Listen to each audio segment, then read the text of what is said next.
Out in Broomfield, where the foothills rise, there's a little place with open skies. I'm Dr. Decibel, and this is The Refuge. For the past 7 episodes, we've explored the values that shape this community. Welcome, engagement, transformation, presence, creativity, and celebration. We've heard stories of healing, resilience, and belonging.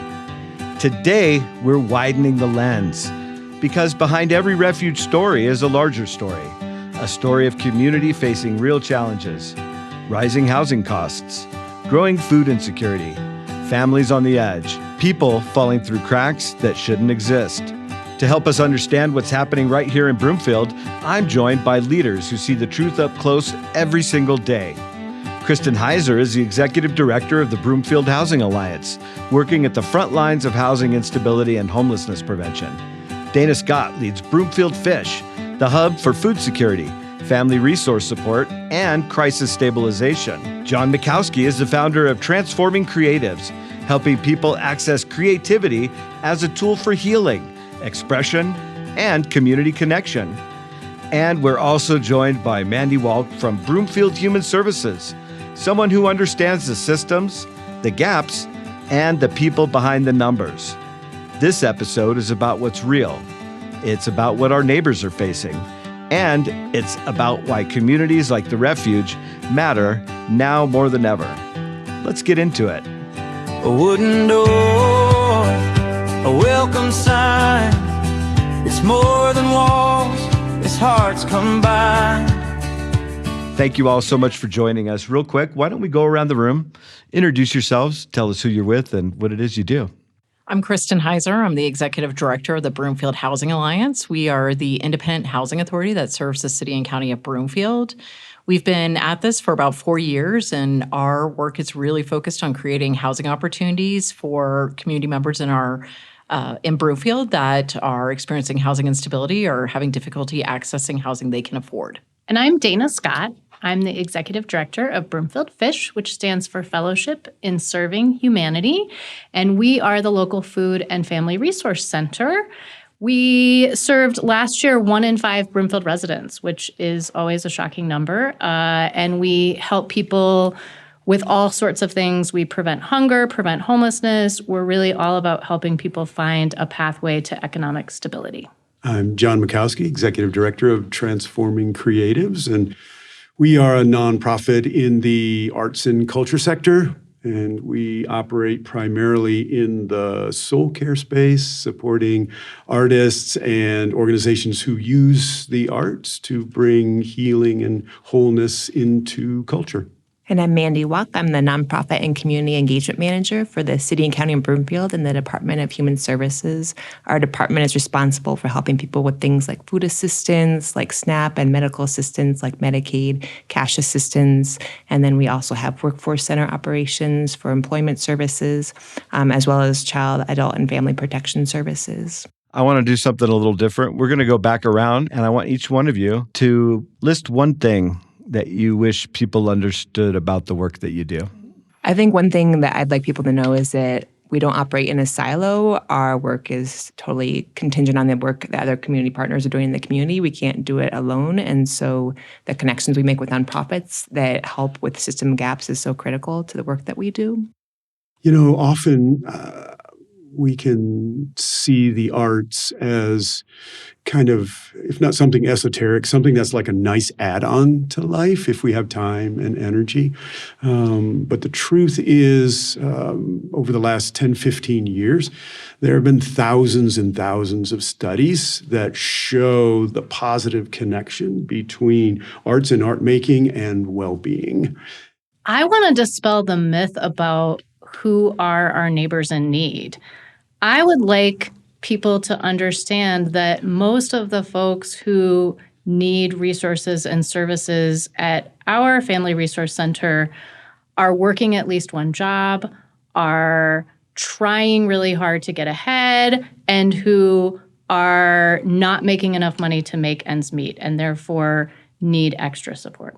I would just add on to what Dana just said, that they are just like the rest of us. They are trying to thrive and be happy and be successful and raise families and be in partnership and in community and just enjoy life is just like everybody else. So let's dive in to current trends in housing instability, homelessness, and a lack of services to meet the need. I can dive in with some numbers. So I'll talk a little bit about our point-in-time count, but I want to preface that by a lot of times that underrepresents what you're actually seeing in the community. So most recently, it was 67, but most agencies are seeing between like closer to 300 people in our community who are experiencing homelessness. And a lot of it you might not see on the street corners. You might see it because people are couch surfing or doubling up. So the real story is much bigger than the visual in the community. And also we're seeing that grow. Last year was the highest number of people unhoused on record in the United States. So I think when we see that happening in our community too, I think some of the efforts we're doing has an impact, but we've seen it grow in our community as well. I would add to that, Mandy, that it's very easy in an upper middle class community to not see poverty, and it's more invisible. And last year at Broomfield Fish, we saw almost 16,000 unduplicated people. Some may have just come through for a one-time service, but a lot of folks came and utilized support over several months. And over half of those are children. A lot of seniors on fixed incomes, a lot of people with disabilities. So again, the myth of who actually needs help, and when I hear people talk about the folks who we see and they say those people, or why don't they just go get a job? Or I hear lots of things out in the community, and I want people to understand that it is a very pervasive issue. Not just here, but everywhere, but even here where you can't see it.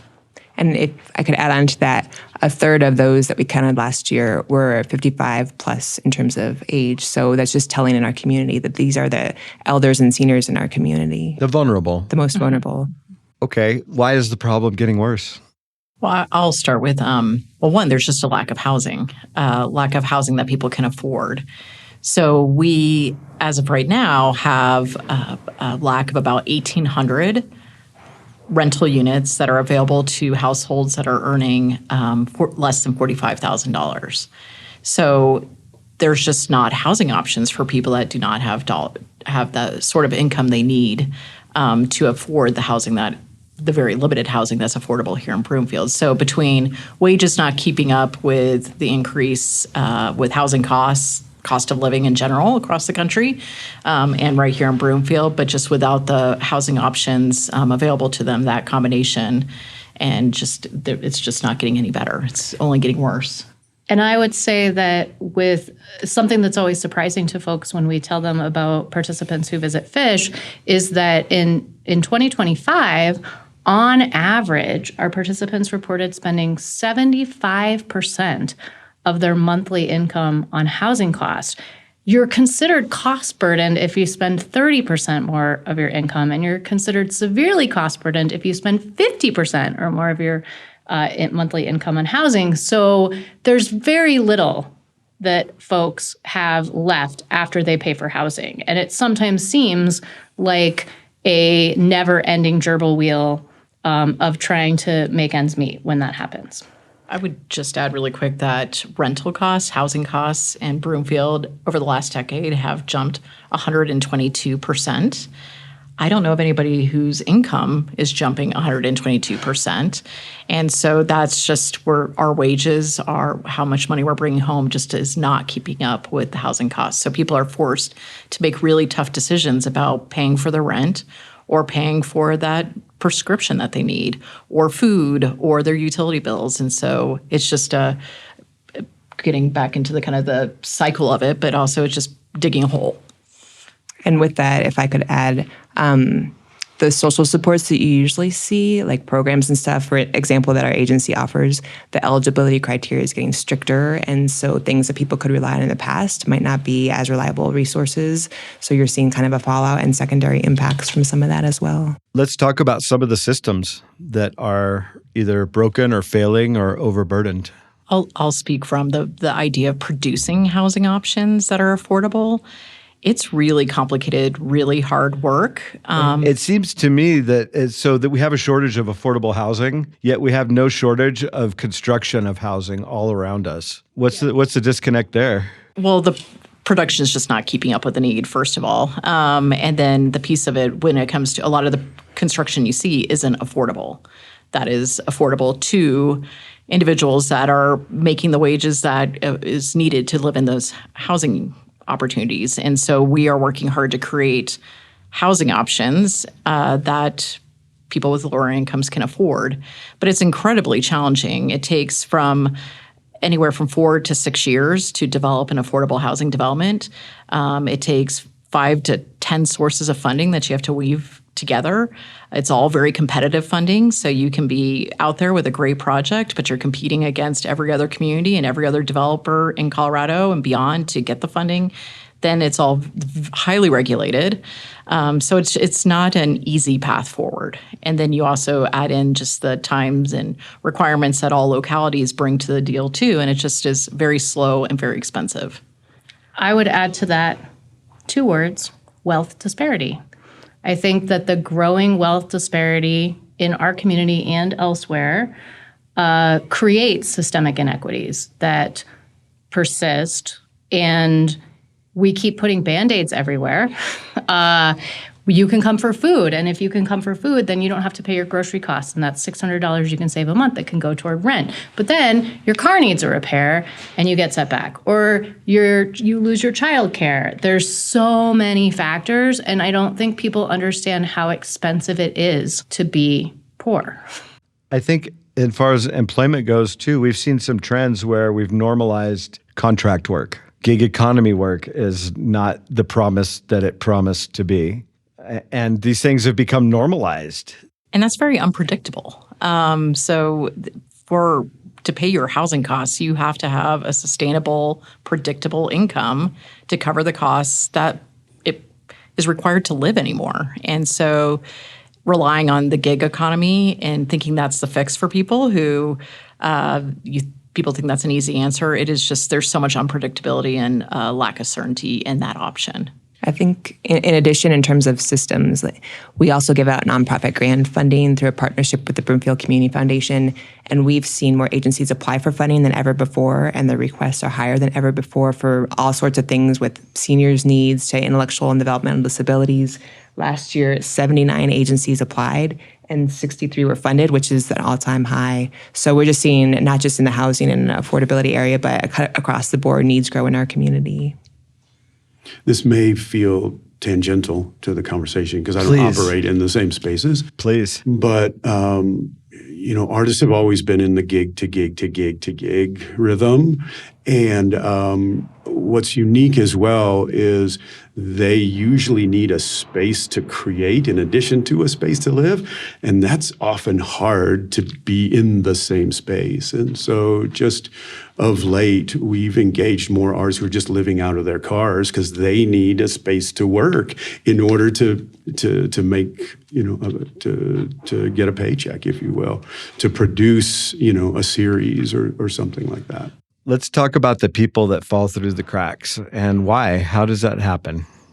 Really can happen to anybody. We're all just one paycheck away, potentially, from our own housing disaster and crisis.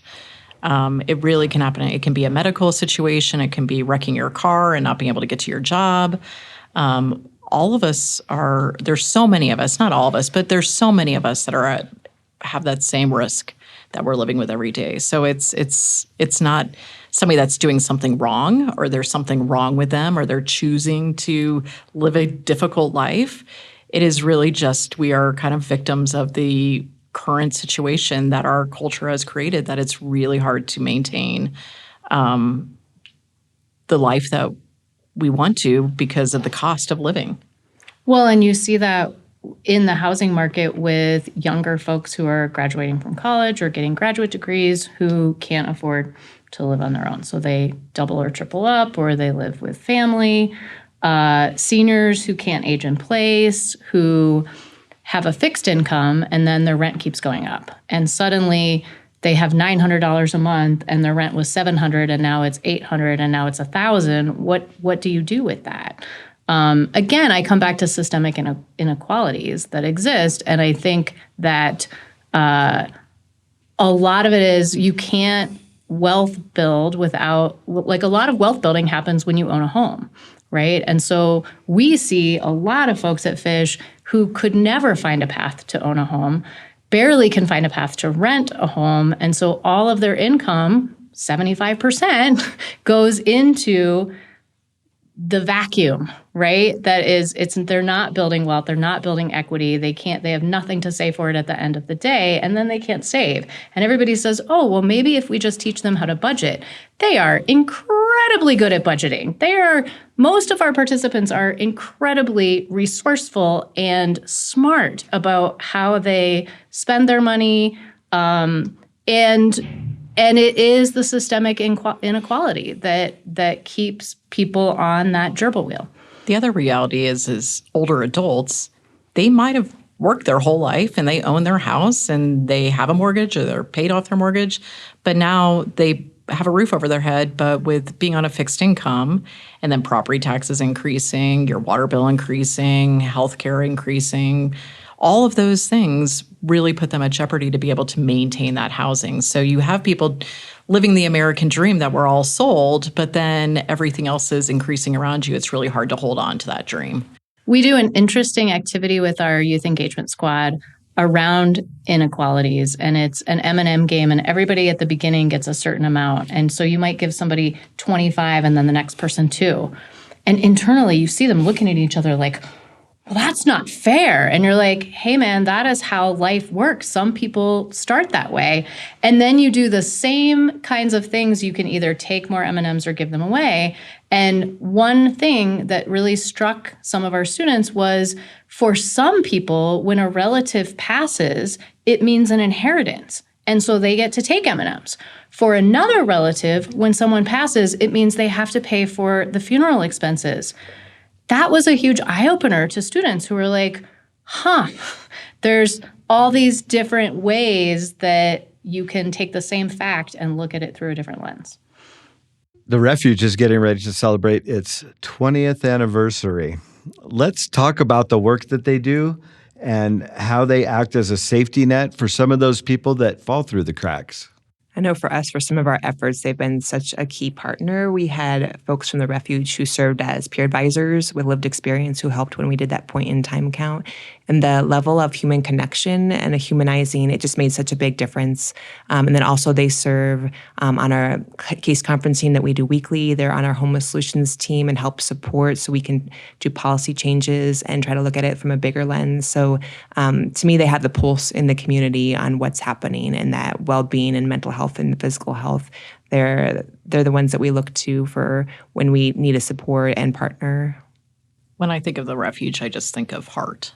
It really is the heart of the service community. While we all are regulated and are working as these public entities, the Refuge just brings authenticity and creativity and a responsiveness to true needs that a lot of us are struggled to be able to do because we're working in these systems. And they have just carved out this niche where they just really meet humans where they're at. And then the other beautiful thing about it is when I walk in there, I have no idea who is getting served and who's doing the serving. It is such just an equalizing space that just brings joy to anybody that steps into that space. But that is also very different from the systems that we work in, is that you don't know, everybody there is equal. Everybody's welcome. Everybody's engaging with each other and benefiting. It is a fantastic blueprint. John, I think I saw you at the Refuge earlier today hanging a television. There's plenty to do there. Let's talk about some of the work that you do with the Refuge. You bet. Right now, I'm helping them out just with their tech and showing up however I can. It's pretty critical when folks come for the Refuge Cafe. They want to be able to connect online, whether that's their phone or have a computer. And so keeping their tech system at a capacity that it can handle all that is a challenge. And let's face it, they throw a mean party and they have to be prepared for that. They do. They do. Do indeed. I want to tack on to the humanizing piece because I think that is the healing hub, right? And they do such an amazing job of promoting that connection, and you instantly feel that sense of warmth and welcome when you walk through the doors. And I think every other nonprofit sort of strives to have that culture of belonging and that culture of we're all on equal footing and we all have something to give, and we all might have needs that others can help with. So, what would it look like if the refuge didn't exist? Well, it wouldn't be as much fun to do this work because they are really fun. Bleak. Bleak. To me, they're where transformation happens. I see people come in despair and hopelessness, and the shift in their presence is just, when we're doing outreach, it's always, do you know about the refuge? And we point people to them because not only from a human connection piece, but also from a resource piece. Like they have mental health and physical health and homeless services and all sorts, like public health, the gamut of all services in the community right there. And if we didn't have that connection spot for people to get direct service, I think we'd all kind of be at a loss to bring it all together in our own siloed system, separate ways. I think it would be isolation. I think there would be more isolation happening because I think people could still get various services, right? They'll still be able to come and get food. They'll still be able to maybe get SNAP benefits or whatever, but they're not going to have that sense of community and that sense of connectedness that is so critical. I would also add, as a colleague to the refuge and their leadership team, it gives the rest of us courage to do this work, as well as it really has raised the bar as to how I show up and do this work, because it's easy to get really stuck in your ways of doing things. And the leadership in the community at the refuge is just about saying yes, figuring it out, being creative, being in partnership and in the most beautiful way. And so it gives me permission to show up that way too. And that's really powerful as leaders of organizations, that it just makes it a huge change for all of us to do this work. Yeah, I also love that they really value tiny experiments. And so they don't, there aren't a lot of sacred cows. If something's not working, they stop it and they start something else. Small pockets of love. I just had to throw that out there. And I think I found in doing this work, the solution is so often, how do I say this? A combination, and it's creative and it's scrappy. It's not a one size fits all. We don't have one resource that's going to meet everybody's needs. It's a group of people pulling together a bunch of ideas, and then we land somewhere, and then we help. And so when I see that scrappiness show up and that creativity, like that's what it takes to move the needle. We can move systems, but we also need that creativity to think outside the box and be in partnership and move the needle. What I'd like you to each share with us, something about what we're talking about that keeps you up at night. I would say for me, what keeps me up at night is just the sheer volume of need. And we keep thinking, oh, it's going to get better. Like after COVID, we thought, oh, it'll get better. It did not. With the federal government shutdown, it did not get better. It got so much worse. There just keeps being these tidal waves of things that happen that create more and more need. And we don't have the systems in place in Broomfield to deal with it. And we do keep exporting our problems to other counties to some degree. We are tackling the things that we can tackle, but there is just not enough. I really worry about people in cold weather, in extremely hot weather, who on the days that the refuge isn't open or on weekends have nowhere to go. That's what keeps me up at night. I think what keeps me up at night is the lack of resources. We're a very affluent community, and there's got to be a way to identify enough resources. And one of the things that's really neat working at Broomfield, we're a small and scrappy community of agencies that can activate really quickly, but we do lack the resources, the financial resources. So how do we redirect or create more so we can address these really critical needs, their life and death needs of our community members? And so how do we generate more resources so we can do this work effectively? I think sometimes what keeps me up at night is just the people and their stories and the catch-22 that the system is. I'm thinking about like an individual who lost a job and so then lost their car, and then now they can't work because their car is gone, and then they can't make payments, and so they lose registration. It's like a catch-22. When do they ever get ahead, and how do we solve these complex problems that sometimes it's a compilation of issues to try to unravel it all and fix it. It's so daunting sometimes. What keeps me up at night?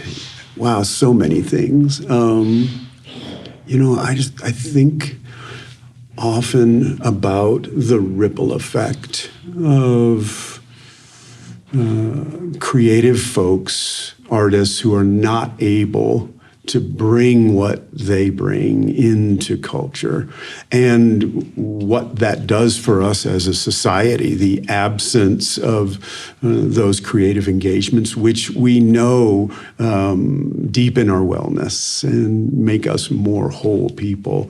And I see more and more artists stopping and going to do something else. And so we're really missing out on kind of what we believe they were put here to create. I want to dig into that just a little more before we wrap up here. Let's talk about art and why it's important. You gave us some ideas earlier. Can you get back into that and expand on it a little for us, please? Yeah, sure. I think really it's just been the last 10 or 15 years with the advances in neuroscience, how we've been able to study what the arts does for us as humans, the arts and arts engagement. And thousands of studies we have now that show the positive impact on us, on our well-being, from things like students who have access to art education are 5 times more likely not to drop out of school, 4 times more likely to graduate with high honors. Adults who go to the theater or museum even once every few months are over 30% less likely to die early than folks who don't. So if you want to live long, go see a concert, go to a museum, et cetera. And so we've often just really seen the arts as something nice to do if we have time, energy, and all of that. But we believe they're really an imperative, that they are critical to our wholeness, our healing, and are really a sacred practice as we see it. Let's go around one more time. Question for each one of you. We know what keeps you up at night. What is it that gives you hope? My turn to say the people. The people give me hope. I think seeing people come to Fish or the Refuge on some of their worst days, right, where they're just not sure what's going to happen and they're in despair, and then knowing they have connection, knowing they have resources, knowing there's people in the community who want to help. I loved a quote from Betty who said, she's older and one of the mainstays at the refuge, has been going for a long time and used to come to Fish. And she said, even without a home in Broomfield, you're not without a neighbor. And I just love that concept. And I love seeing people leave the refuge or Fish feeling lighter, feeling like there is hope. I would share that it really is the community of service providers that are working together very diligently and with integrity every day, but even more so in Broomfield, unlike other places I've worked, it's self-advocates and residents and individuals that are going to be receiving the programming that's being provided, that are participating in helping us craft this. We're building 40 units of housing called the Grove at Cottonwood. It's for adults with IDD, with intellectual and developmental disabilities. And they have been on this journey with us since day one, helping design the property, going to city council, going to really challenging neighborhood meetings, standing up in the face of adversity and saying, I want a house of my own, and I deserve a house of my own, and my friends deserve a house of their own. And we want to live in community with everybody. And just to see that strength and courage is what gives me hope every day. The thing that gives me hope is that people really do care. I got a phone call earlier today from this mom who's organizing this group of young kids less than 10 years old, and they're looking for a way to help. And it's all kid generated, so it's these kids' ideas. And they were looking for a way to bring like food and supplies and toys to people who are experiencing homelessness. And it just sparked a little bit of hope in me to that joy of a mom and the kids just seeing this and wanting to do something about it. The other thing that gives me tangible hope is that this is solvable. Like, we have seen it be solved, and I think that's really important. Sometimes people say, oh, this can't be solved, but it is solvable, and we have seen it be solved with certain strategies, certain efforts, certain funding sources.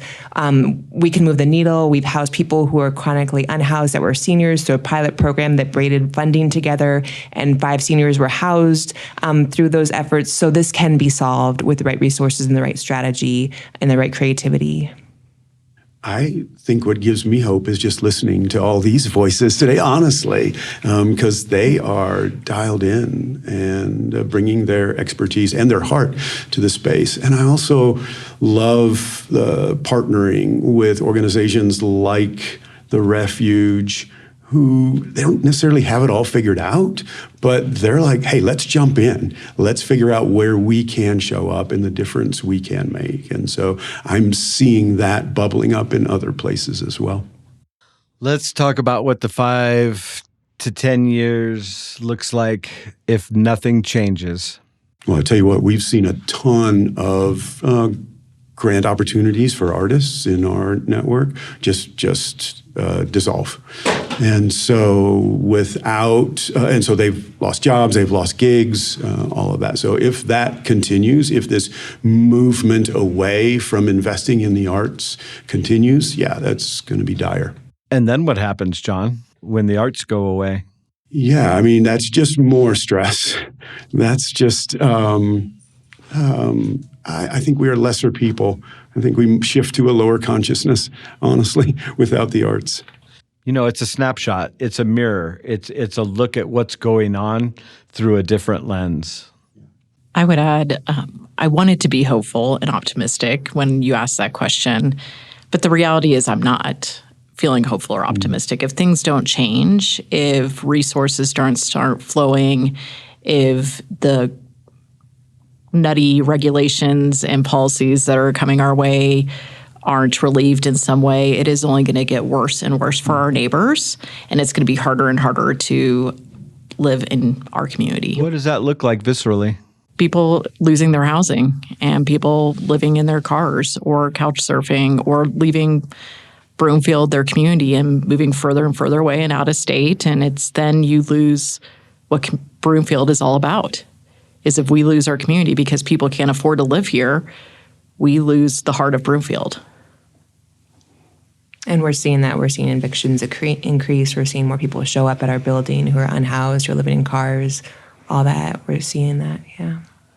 I just believe we have to do something different, and we can't let it not change in 10 years. So I'm going to just say it's not an option. Great. That leads me to my next question. Let's go down a brighter rabbit hole, hopefully. What could they look like if communities invest in solutions? One of the things that's really cool about Broomfield is we're all really committed to serving the whole person. So as the Broomfield Housing Alliance, yes, we could just be about building an apartment and getting somebody in an apartment, but that's not enough for us. We want to wrap around services and really meet our families and residents where they're at. And we have an incredible group of agencies that are on that journey with us. And so I just see people happily housed and getting what they need to be successful and thriving in life. And that is truly what I get most excited about. And I think we can do that in 10 years for sure. And I'm inspired by the work that we've done over the last 10 years. And I have seen change in that time, despite a lot of outer forces maybe working against us. But in the Broomfield Housing Solutions Forum, which the Refuge is a member, DHS is a member, the Housing Alliance, FISH, all sorts of, there's 30 plus partners, maybe even more, nonprofits, faith-based organizations who are looking at what are our needs? Let's gather the data. What are the gaps? How can we fill them? What are our strategies? And how are we going to get the community behind us in implementing those strategies? And that's where we're at right now. We have the roadmap. The roadmap is done. It's on the website. Go check it out. What we need is commitment from various members of all sectors of our community to jump in and say yes. I want to throw out an opportunity for any of you to give a final reflection. I might just throw out a call to action. So we have a website. If you go to broomfield.org and you search for homelessness, you'll get a webpage of homelessness intervention and resources, and that includes ways to donate or plug in or volunteer. So maybe change your concern and shift it and channel it into action. That would be one way that people can put effort into this. I would just echo what Mandy said. This is solvable.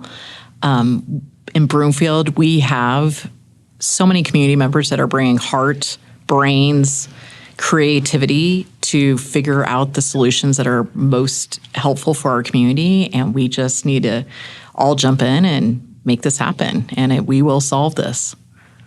And I think it's almost like a forcing mechanism that can maybe reverse the forces that are disunifying us and bringing us back together, strengthens our community, our resilience, and all of that. I think amazing innovation comes out of that ultimately, and we're going to need that more and more. I think, can I just add one more thing? Going back to what Dana said about the us and them, it really is us. Us coming together, seeing ourselves in all these stories. This is all of us living this and trying to figure this out. And how do we stand up together to do this? And for anyone in the community of Broomfield, getting involved is as easy as walking through the doors of the refuge. There's plenty of work to be done there. They're always taking volunteers, and they can point you into other directions of ways that you can help. Before we wrap up, I would ask all of you, if you could tell the community one thing about the refuge, what would it be? You will smile. You will walk in those doors, and the whole time you're there, you will smile. You might shed a tear because people are authentic and real there, but you will walk out smiling too. And your heart will be bigger. You can't go away with that bigger heart. You will leave with more hope than you walked in with. I think that's where the real work happens. Listening to Kristen, Dana, John, and Mandy, one thing becomes clear. The need is real, the need is rising, and the need is right here.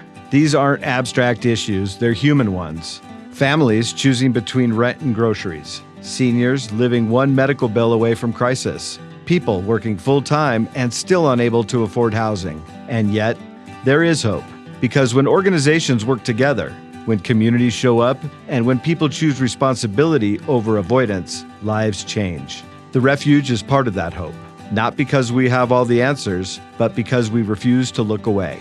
If this conversation stirred something in you, we invite you to become part of the work, to donate, to volunteer, to become a monthly sustainer. Because the truth is simple. We can't do this alone, and we don't have to. Thank you for joining us for this final episode of This Is The Refuge. And thank you to Kristen, Dana, John, and Mandy for their leadership, their honesty, and the way they help carry the well-being of this community every single day. You can find all the ways to get involved at therefugeonline.org. I'm Dr. Decibel. This is The Refuge, a community shaped by presence, courage, creativity, and hope.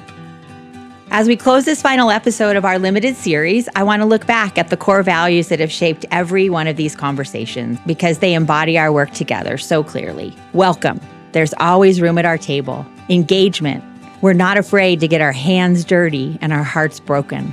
Transformation. We're all growing and practicing together. Presence. We show up until strangers become family. Creativity. Everyone's an artist. And celebration. We celebrate the small stuff because life's too hard otherwise. And together with our partners, we carry the work. Thank you to everyone who shared their story on this limited series podcast. The mix of voices and textures you've heard is exactly who we are. And thank you to Dr. Decibel Productions for helping us tell this story so clearly. As a dispersed community, we're rarely all in the same room. So this project helps people see a fuller picture of our shared life. If you ever need podcast or audio support, visit drdbaudio.com. And to you, our listeners, thank you for choosing to spend your time with This Is The Refuge. It means more than you know. As we enter a new decade, we hope you'll be part of what comes next. Wherever you live, you can join our virtual programs, Reimagine, Practicing Equity, Advocates Learning Lab, and Refuge Recovery. If you're local, check our monthly calendar and come to a gathering or event. If you want to serve, fill out our volunteer interest form on our website. We'd love to meet you. And if you're an organization, reach out. We love collaborating. If you want to help others discover the refuge, tag us in social media and share your story. And finally, we hope you'll consider supporting the refuge financially. Monthly sustainers help us plan and stay steady, and one-time gifts help fill crucial gaps. Both matter. Please consider becoming part of our monthly team this year. We'd love for you to join the team that helps keep the refuge a refuge for all who need one, a place of hope, belonging, and possibility. Let's keep dreaming together. It doesn't matter if you're a former evangelical, Or a podcast producer. Or a photographer. or a volunteer tutor, or an untethered asocial. Or a single mom. Or a father with 3 kids and a dog. Or a chemist. Or an autistic, gay, former Zionist. Or a former grocery store clerk. Or a behind-the-scenes Swiss Army knife. Or a public school educator and a mom of 3 teenagers. all of it belongs. You belong. And that's why we keep doing this, because every story in this circle matters, and every person deserves a place to land.